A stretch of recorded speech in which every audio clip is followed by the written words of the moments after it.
জীব চলে এসেছি জলপাইগুড়ির তিস্তা নদীতে। তো আপনারা জানেন সিকিমে ভয়াবহ বন্যা হয়েছে এবং আমাদের কেন্দ্র বাহিনীর অনেক দলও ওখানে পৌঁছে গেছে হেলিকপ্টার নিয়ে, অনেক খাদ্য সামগ্রী নিয়ে। তো ওখানকার প্রচুর জল আমাদের তিস্তা নদীতে, জলপাইগুড়ির তিস্তা নদীতেও এসছে। তো একটু দেখতে এসছি কেমন জল হয়েছে তিস্তাতে। তো চলো তোমাদেরও দেখাই। তো আমার পিছনেই দেখতে পাচ্ছেন, এই হচ্ছে তিস্তা নদী। গত 28 তারিখ থেকে প্রচুর বৃষ্টি হচ্ছে, আর সেই বৃষ্টির ফলে সিকিমের বহু এলাকা জলমগ্ন এবং অনেক আমাদের বিদ্যুৎ কেন্দ্রও ধ্বংস হয়ে গেছে। তো সেই জল এই তিস্তা নদী দিয়ে আমাদের পশ্চিমবঙ্গেও চলে এসছে। তো একটু দেখাচ্ছি। আর দেখছেন দূরে অনেকে মাছও ধরছে।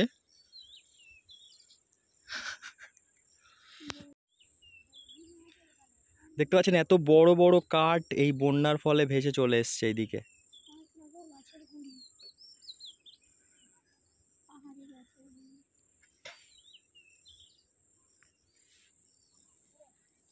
আর এই যে এলাকার জনগণ, এনারা কাঠ ধরবে বলে দাঁড়িয়ে আছে।